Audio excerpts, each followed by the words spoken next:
Hey friends, this is Mark Suroviec, host of the Workplace Solutions podcast, inviting you to discover the joy of work.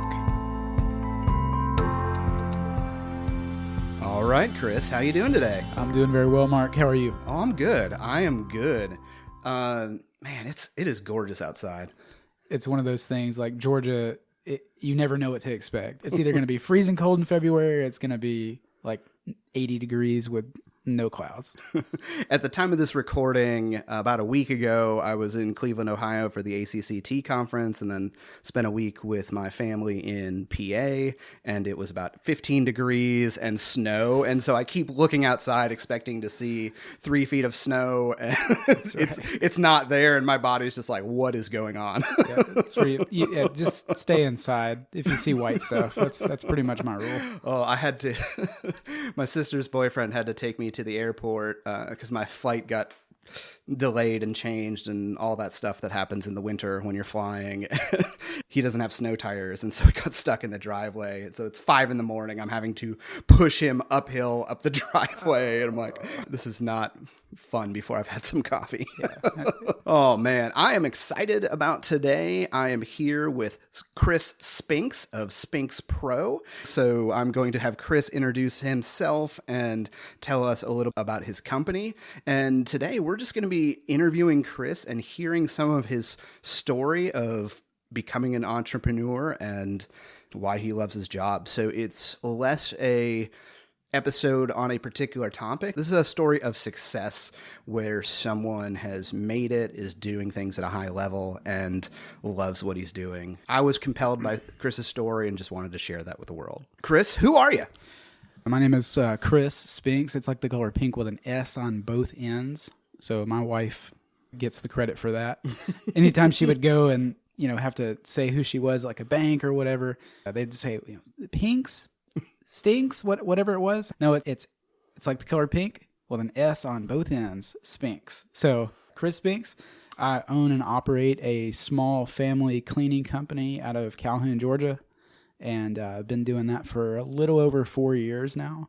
It was almost born out of necessity. We talk about having fun at work, enjoying the work that you do. And I realized fairly early on in my professional life that I liked what I was doing, but I didn't like the things that I had to do to make that happen. I worked a career in social work for a little over a decade, figured out that the red tape was not conducive to my happiness. I transitioned my way out of there a little over 4 years ago, found that way out would be starting a small cleaning company, and that's what I've been doing ever since. We'll give Chris an opportunity to share a little bit more about that story and that journey here in a little bit. But before we do, we're going to do a question that helps crack frozen water. That's it. Totally it. We were trying to think of another word for it. We're like, what's the opposite of a icebreaker? It's a warm. What do you say? Warm fixer. Warm fixer. Yes. So icebreaker makes people clam up and get really nervous. So yeah, if you say the opposite, then that makes them feel better. I've got a new deck of cards with interesting prompts on it, and this will be my first time using one of them on the podcast. Let's go with number 107. Do you have a story of a time you locked yourself out of the house or apartment? Yes, but getting locked out of my car is a better story. Oh yeah, let's do that one. So I'm in Atlanta at a Braves game, and I go to the game, all that stuff. They're currently the world champs, right? They are currently the world champions, yes. And this was several years ago. Okay. Lock my keys in my car and go to the game and come back to find my car keys are still in my car. We had to call a locksmith and the whole deal. Come to find out, it's like $300 to come and do that in an emergency situation. So $300 mistake, that's pretty much it. Unfortunately, I'm having to choose between them. So the stories I want to tell. Yours is probably more funny. Mine is more like you lost a lot of money. Yeah. Well, I would hate that too. I hate spending money. I think we have that in common. So I'm going to go with a time, and it's not me, but I mentioned this briefly when I was on Phil Brown's podcast, Vertical Playpen, as one of my favorite team building events. Wasn't a real team building event, but our friend Michelle had locked herself out of her car after this small conference that we did in Georgia called the Georgia Facilitator Summit. And we called AAA. It's going to take some hours to get a tow truck. The conference ended late, so it's already like almost 9 p.m. And we had all these facilitators there, and we all turned into MacGyver trying to figure out how do we get into this car. So we're Googling things. We're probably on some watch lists now after some of the things we searched. But everything from a coat hanger to a whole bunch of things I'm not going to describe in detail. So they're probably criminal. But I just remember we turned something that was so an awful experience for her into it became a game, and she actually got excited, and it was fun. Like, it took some of the just feeling from it as we were waiting, and no, we've got this. And even if we don't, knowing that AAA would come, it was fine. But we could not be deterred. We're just like, okay, that didn't work. Let's try this. And I remember, like, after we went out to dinner later, it was like we did this epic. It was like doing an escape room, but like for real. Literally, like, yeah. It was a reverse escape room. Yeah. Oh man. And of course, when the AAA got there, he used a special tool and was in it in 10 seconds. And we're just like, oh. Yeah, we don't have that. Yeah. You didn't have a Jimmy in your bag. No, I did not. That's what you needed. Man, I like this deck. There's some fun stuff in there. Let's go ahead and transition. So Chris is going to be telling his entrepreneurial story, which I have trouble saying that word sometimes. Let's start back. What was your full-time career before you started SpinksPro? So it started off as Spinks Professional Services. Okay. Because I didn't know what else to call what I was doing, but now it's been rebranded to SpinksPro. Okay. I feel like it makes just a little bit easier it's easier to spell, it's easier to figure out what's going on. So yeah, SpinksPro. What were you doing before that? So ever since I got out of college, I've been doing some form of social work. So whether it was working with a DFCS office. Can you define that acronym? DFCS, absolutely. So the Department of Family and Child Services, it is a government agency that helps children and families do some really cool stuff in our area. I was either doing that or doing something with mental health, doing something with developmental disabilities. I've always had a caseload ever since. So I would either have a caseload of 30 people, I would have a caseload of 120 people. It just depended on what I was doing and kind of what department I was serving in. For over a decade, that's what I was doing, serving in some form or fashion in social work. In 2017, I transitioned to take a job in facilitation. I was looking for a way to expand my horizon.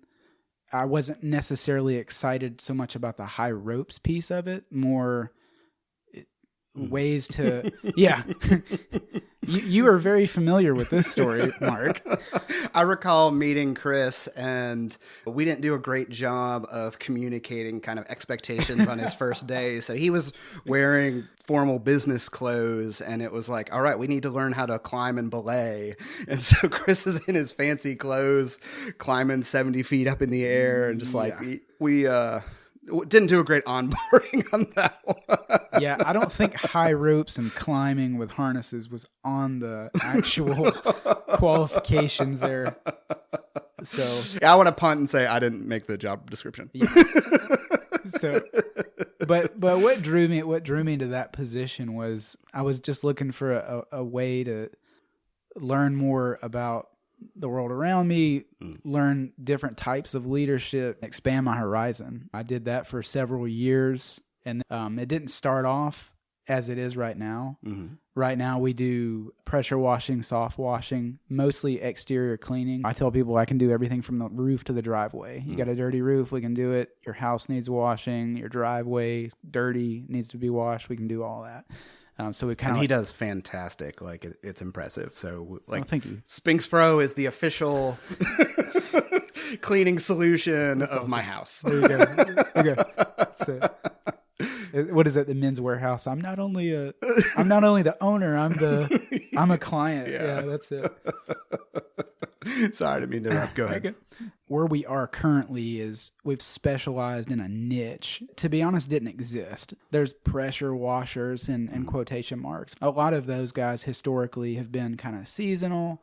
They jump in when they want to make a little extra money. But the niche part of it is being full time. We do this year round. It's a 12-month business. But what it started off as, the story that people don't get to see, they don't know, is, so let's take it way back. If you've got a minute for that. Oh, yeah. Me and my wife, we were looking for a little extra income to take vacations, to go to Disney World, to do all this. So social work's not like a 7-figure. So, contrary to popular belief, you don't make a ton of money doing social work. In my heyday, I had 3 jobs, and I was doing social work by day. I was facilitating on the weekends, and I had the very humble beginnings in this small business. I was working about 110, 120 hours a week. And I don't say that to prop myself up. That's what I had to do at that point to rewind and make it make sense for everybody listening. I looked at my wife one day, and this is 2017, and I said, I just want more.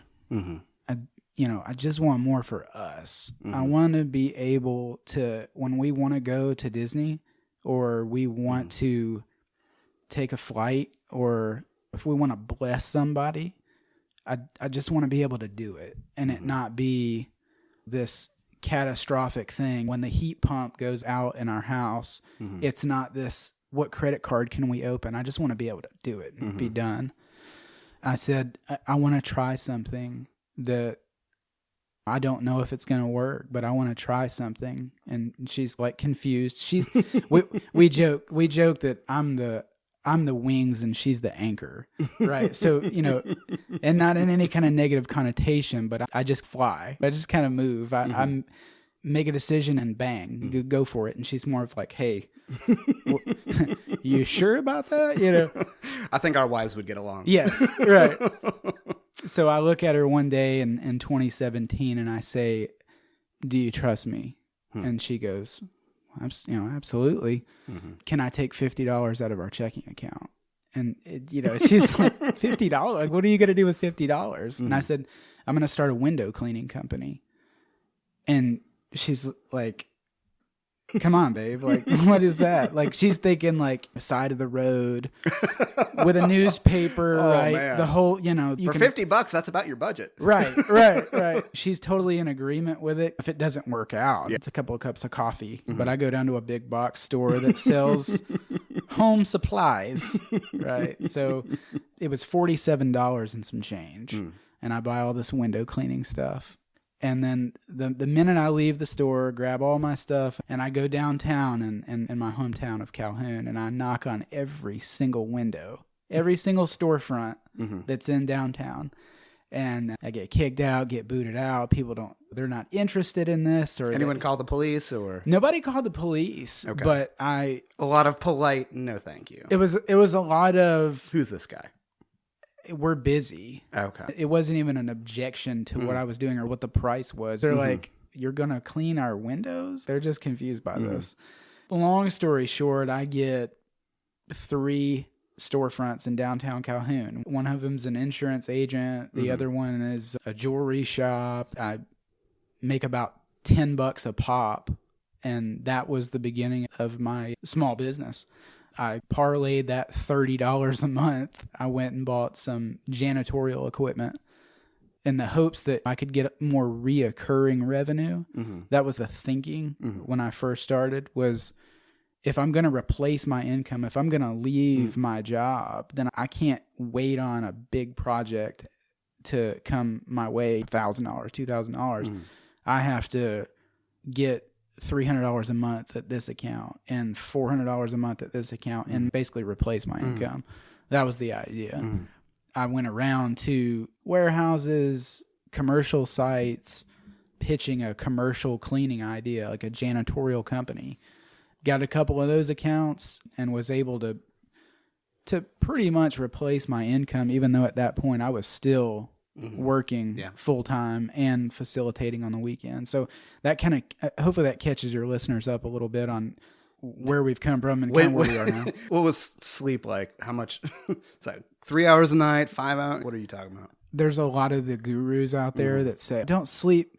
Sleep's for the losers and all this stuff. Like, I'm not one of those people. No. Like, at this point, we had little kids. I had a 2-year-old and a 4-year-old. So we were already... So you weren't sleeping anyway. We were already not sleeping anyway. I would be up all hours of the night trying to figure out where I'm headed, what the directions I was going to take the business, ordering supplies for stuff that I hope to see coming down the pipe, different cleaning supplies and all that. Where'd we leave off? What was I asked how much sleep you were getting, and you answered it. So it's negligible for probably about a year and a half. Yeah. You started with basically a rag and a wash bottle, and from there transitioned to doing more of janitorial services. Yeah. And then you made another pivot. So walk us through that. You would like to say, oh, I knew exactly where I was heading. I had visions of what I would have liked. I didn't see pressure washing and soft washing being a full-time fast forward. I was talking to I wouldn't necessarily say he's a consultant of mine, but we chat, and he's way further than me. Business mentor. In small business. Yeah. And he goes, you're at the stage now where you have to decide what your company is going to be. You have to decide, are you going to stay small? Are you going to grow? Are you going to be a handyman? Or are you going to be this specific service? To the point where when people think of your company, they know that you do this.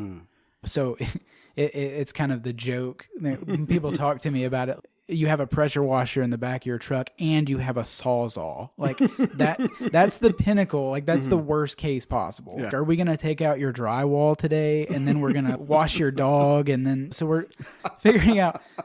Do people pressure wash dogs? Or I would say PETA probably wouldn't go for that, but maybe it's an untapped market. It could happen. We're getting hate mail on that one. I'm just picturing. Blame Mark, not Chris. I love animals. The PC answer is no. That is not a market, and it will not be tapped. Oh. Ridiculous. So I empathize with what you're saying, because in my own journey, Workplace Solutions at the time we're recording has only been around 7-8 months. And when folks ask me, what does your company do?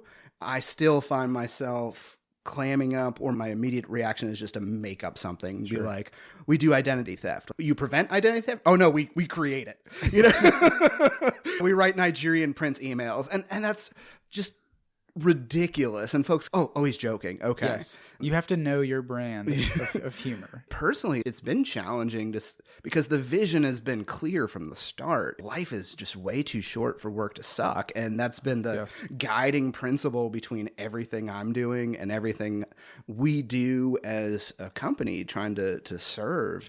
I wrote a blog post about how that specialization needs to be mourned because it's the death of possibilities. And for folks that love to try a whole bunch of new things and be an activator and have your hands in a lot of fires, or pans in a lot of whatever the metaphor is, like it was very hard and it still is, because I don't think we've gotten there yet. I just wanted to share that because it made me think of that. It's interesting.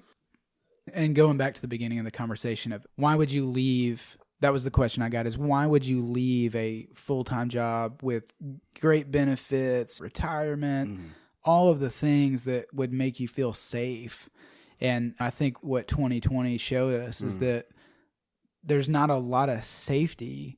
I mean, anything can happen. And it was that culmination point in 2020 when it was like, man, I'm not in control of anything. And anything can happen in a small business as well. But I felt like what more of a perfect time to leave that full-time job and step out on faith. Now is the time to jump into something, because at this point in the business, it's stable. And I hit that point where it was like, if we're ever going to do it, this is August of 2020. I'm looking at my supervisor at my full-time job and going, if you're interviewing people for positions right now, because the world is basically falling apart, you might want to interview for mine as well. It gave some time for that, and tidied everything up that I could before I left. But it was just the perfect time to take that leap and move into bluer waters. Social work years are kind of like dog years, where 7 to 10 of them equal 1, which is why 1,000%. A full-time career in social work is sometimes 2 to 5 years. Yes. And just it's hard. And so we do thank you for your service in that. My wife and I were foster parents for 6 years, and our youngest daughter is adopted. So we are super thankful for everyone in that system, even though the system is sometimes broken, the people are amazing. Yes. So you mentioned the pandemic. So what was SpinksPro like during the pandemic? I feel obligated to use the word pivot, pivot. What was going on with SpinksPro during the pandemic, and what did you learn from that? Sure. So we're in March 2020.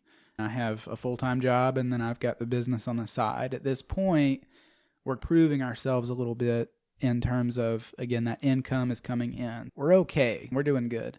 March hits, and it's a little uncomfortable because we don't know what's going on. You fast forward a couple weeks, and the world starts to shut down a little bit.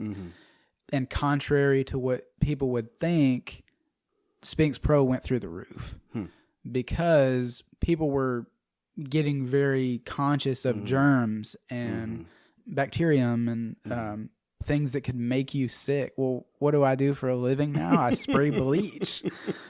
So I recall seeing numerous social media posts. I follow SpinksPro on Facebook, and seeing like Chris out there sanitizing playgrounds and elementary schools, and folks are super thankful for that. Maybe it is a perfect storm, right? I went from basically having routine clients and having a pretty stable business.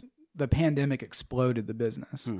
I did a post on Facebook, showing that we cleaned a playground and had an exponential reach on Facebook, and I got tons of work from that, just because people were like, wow, this is needed. This is early pandemic, when we didn't really... Pandemic years are also, right. 5 to 1. That's right. So That's early right. pandemic was about 10 years ago. That's mentally. exactly right. That's exactly right. Early pandemic, people were still thinking, okay, we'll get back to normal in 2 weeks or 3 weeks or whatever it was. So the idea behind cleaning the playgrounds was like, hey, nobody's going to be on these for a couple weeks. I'm going to go ahead and clean them. And then that way, when we come back, that we're good to go. Yeah. Everything's off. Well, we obviously found out that was not the case, but it did springboard the business in terms of, hey, Betty and Ron Johnson are home now because they're having to shelter in place, and they're working from home. And so they're seeing their dirty house. They're seeing, hey, let's get that back patio cleaned up because we're working outside because it's the spring. Let's get this mold off. Let's get this moss off. Long story short, it catapulted a business that was serving in exactly what needed to be done, which was cleaning stuff up. We're wrapping up part 1 of the episode. If you just want to say, what's one thing you learned from that pandemic season, and then we'll jump into part 2. What I learned during the pandemic season was I had to prioritize my time and know who I'm trying to serve. Instead of saying, you have a new lead today, or this person from Facebook wants a quote, I had to go, wait a minute now, I'm busy. Who is my customer? It's no longer just a job. Yay, I have a job today. I can make X, Y, or Z today. It was, I've got to sort And I've got to actually, for the first time, be a business owner and cultivate this list of people that are coming at me. The pandemic ushered in a new stage of the business where it was like, now it's time to take it for real. I think that's a good place to pause. I want to thank my guest, Chris Spinks of SpinksPro. We're going to call it for part 1 and then record part 2. All right. Thanks, Chris. Thank you. Life is way too short for work to suck. So if you want help to build your team, train your team, or manage your team, we're here. Come see us at workplaysolutions.com. Thanks for listening to the podcast.